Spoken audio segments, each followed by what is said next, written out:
Welcome back to the AB Scale Project. I'm Krager, and this is Alpha Bravo. And for this episode, we're starting the Beast Wars. I wasn't originally going to cover these guys as part of the G1 sphere, but they did appear in the IDW comics as servants of Shockwave, and a smattering of them appeared from the planet Arrakis. I'm not going to try to match the IDW scale for most of them, since they varied widely depending on who drew them, and for some characters we're very limited in our size options. We do have a scale chart with them, but we won't be following it strictly because our biggest figure, Optimal Optimus, would be Siege Ironhide sized, and Rattrap would be the size of payload. So we'll be using this as more of a guideline of relative size. Since the Kingdom has and will give us a lot of the new Beast Wars figures, they will play a big part in this, but they won't win every time. So let's get started. Boss Monkey, that funky monkey. Boss Monkey Junkie, that funky monkey. Yeah, I'm old. Deal with it. Anyway, we're starting off the day with the big bot himself, Optimus Primal. He was the leader of the group of explorers on the Axelon who pursued Megatron in his trip to the past. He was a mainstay of the Beast Wars and Beast Machines series. In IDW, he was just one of Shockwave's shock troops. What a waste of talent.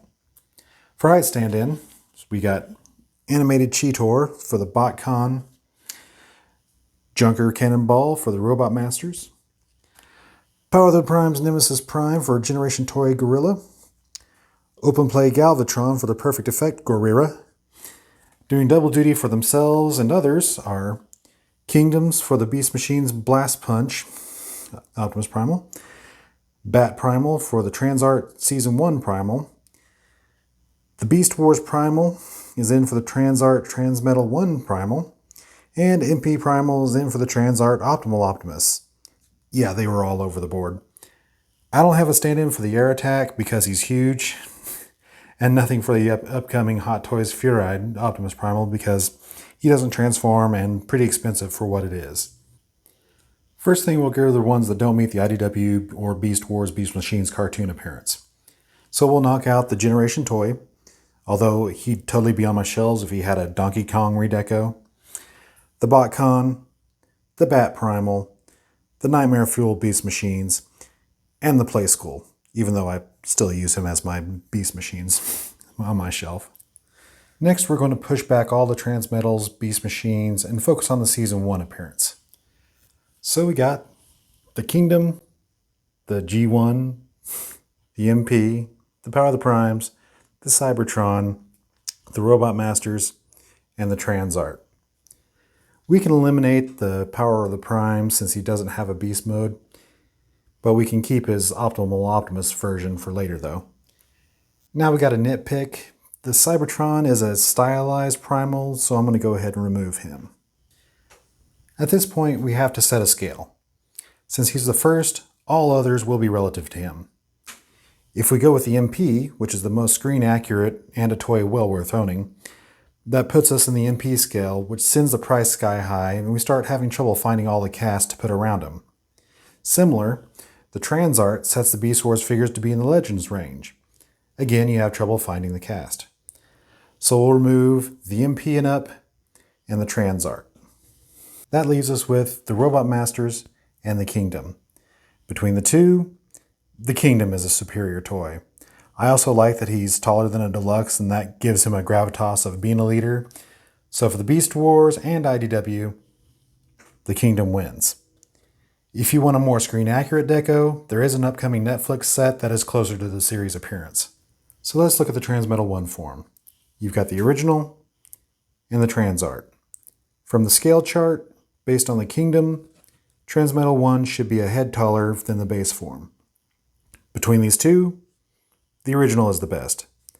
So for Transmetal 1, get the original toy. I've got the Takara version here, but either works. Now for Optimal Optimus. We've got the Perfect Effect, the original, the Power of the Primes, the Titanium, and the Transart. By the scale chart, it should be twice as tall as the base form. So for now, we can get rid of the Titanium and the Transart.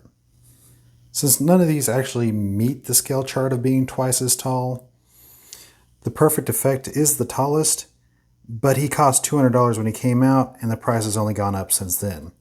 So I'm going to go ahead and remove him for availability. So we're left with the original and the Power of the Primes.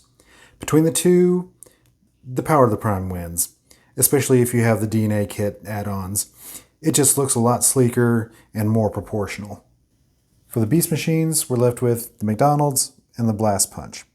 Between the two, the Blast Punch is the closest you're going to get. So the winners are Kingdom for Season 1, the original Transmetal 1, and the Power of the Primes for Transmetal 2, and Blast Punch for Beast Machines. Next, we're looking at Rhinox. He was the stalwart warrior who was another mainstay of the Beast Wars series. In IDW, he was a minor character that was really a plant by Shockwave. In the Beast Machines, he became Tankor. But since they were separate characters in IDW, I'm going to make Tankor his own segment in another episode. For the toys, our stand-ins are Armada for the original Transmetal and the original toy, and the movie Grindcore for the BotCon Redeco. For Beast Machines IDW aesthetic, the Transmetal and the BotCon are out. So we're left with the original toy and the T-30. Between the two, the T-30 is a much better looking toy. And also, he works really well with the scale with Primal. So the winner is the T-30. There's a Chikara version that's a little more screen accurate, but I like the T-30 well enough. Finally, we're looking at Rattrap. This pessimistic rat was the tech person in all the episodes from the first Beast Wars to the last Beast Machines. In IDW, he was Starscream's advisor on Cybertron.